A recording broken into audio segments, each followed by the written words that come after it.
शिव महापुराण की कथा कहती है, भगवान शंकर का चरित्र कहता है, यदि एक बेलपत्र आपके हाथ में रखा हुआ है और आप श्री शिवाय नमस्तुभ्यम का जप कर रहे हो, आप नमः शिवाय का जप कर रहे हो, रिटर्न नहीं आ रहा है, आप पंचाक्षर मंत्र का जप कर रहे हो, आवाज बाहर बाहर की खुल रही है, अंदर की नहीं खुल रही, पंचाक्षर मंत्र का जप कर रहे हो, आप षडाक्षर मंत्र का जप कर रहे हो, आप राम नाम कृष्ण नाम का जप कर रहे हो, आप शिव नाम का जप कर रहे हो, तो यदि आपके हाथ में बेलपत्र है, आपके हाथ में अगर बेलपत्र है और यदि आपने एक मंत्र केवल एक ही बार बोला है तो भी वो मंत्र 1008 बार गिना जाता है। बेलपत्र को हाथ में पकड़कर मंत्र का जप।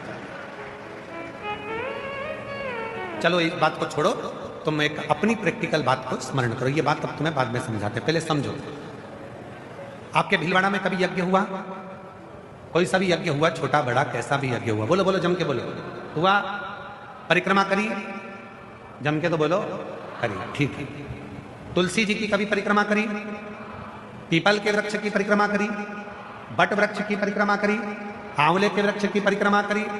किसी भी देवता की जब हम परिक्रमा करते हैं, तुलसा जी की करें, पीपल की करें, व्यासपीठ की करें, भागवत जी की करें, या किसी की भी 108 जब परिक्रमा करते हैं तो अपने हाथ में एक चिरौंजी का दाना रख लेते हैं, गेहूं का दाना रख लेते हैं, या चावल का दाना रख लेते हैं, या पंखड़ी रख लेते हैं, या पुष्प रख लेते हैं, या अपने हाथ में बादाम रख लेते हैं, किशमिश रख लेते हैं, कोई भी 108 सामग्री हम अपने हाथ में रख लेते हैं।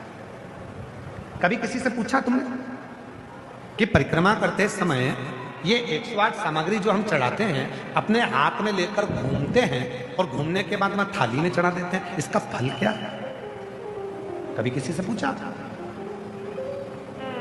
तुलसी जी की परिक्रमा कर रहे हैं और तुलसी जी की परिक्रमा करने में हम हाथ में दाना पकड़े हैं, परिक्रमा कर कर और उस दाने को वहां चढ़ा दिए, उसका फल क्या है? व्याघ्रपाद ऋषि की कथा कर रही है, व्याघ्रपाद ऋषि की कथा कर रही है। जब भगवान का कोई तप करा जाता है या भगवान की कोई परिक्रमा करी जाती है, अपने हाथ में अगर कोई सामग्री, कोई तुलसी का दल, कोई माला, कोई बेलपत्र जब हम पकड़कर उस तप को करते हैं, मंत्र को जपते हैं या परिक्रमा करते हैं, तो एक परिक्रमा भी यदि हमने बेलपत्री को पकड़कर एक यज्ञ की परिक्रमा करी तो वो 1008 परिक्रमा के बराबर हो जाता है। महाराज जी, विष्णु पुराण में वर्णन लिखा हुआ है और स्कंद पुराण में लिखा है, 1.25 मन सोने के सिंहासन में शालिग्राम भगवान को रखकर, 1.25 मन सोने का छत्र लगाकर, 1.25 मन सोने के चमड़ चढ़ाकर किसी ब्राह्मण को दान करते हैं, उतना पुण्य एक बेलपत्र किसी को देने से प्राप्त हो जाता है।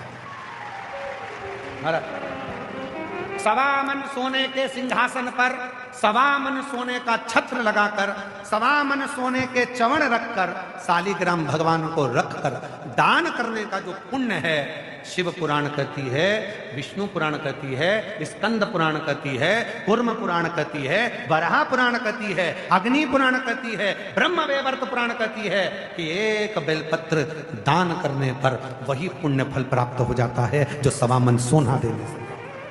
एक बेलपत्र। हमारी जीजियां कई बार कहती हैं, महाराज हम माला पकड़ के नहीं बैठ सकते, हम बहुत समय तक जप नहीं कर सकते। हम भी नहीं कर सकते, तुम काय को करते हो? कौन कह रहा है? करो, काम करो, घर का परिवार संभालो, बच्चे संभालो, कुटुंब संभालो, रिश्ते संभालो, नाते संभालो, सबको संभालो। और जब मौका मिल जाए शिव जी के मंदिर में जल चढ़ाने जाओ, उन्हीं पे चढ़ी हुई बेलपत्र उठा लो, धो लो, बाबा को बड़े प्रेम से श्री शिवाय नमस्तुभ्यं, श्री शिवाय नमस्तुभ्यं, उसको धोकर धीरे धीरे उसको जल से धो, साफ करो, श्री शिवाय नमस्तुभ्यं, श्री शिवाय नमस्तुभ्यं। बस जितनी देर बेलपत्र हाथ में रहेगी तुम मंत्र जप रहे हो, नमः शिवाय कर रहे हो, ओम नमः शिवाय कर रहे हो, राम कर रहे हो, कृष्ण कर रहे हो, श्री शिवाय नमस्तुभ्यम का जप कर रहे हो, जितनी देर तुम्हारे हाथ में बेलपत्र है, तुम जितनी देर तक भगवान का नाम ले रहे हो, वो हजार हजार हजार गुना बढ़ता चले जा रहा है। एक मंत्र तुम्हारा 1008 बार, एक मंत्र तुम्हारा 1008 बार। उस मंत्र के साथ, मंत्र के साथ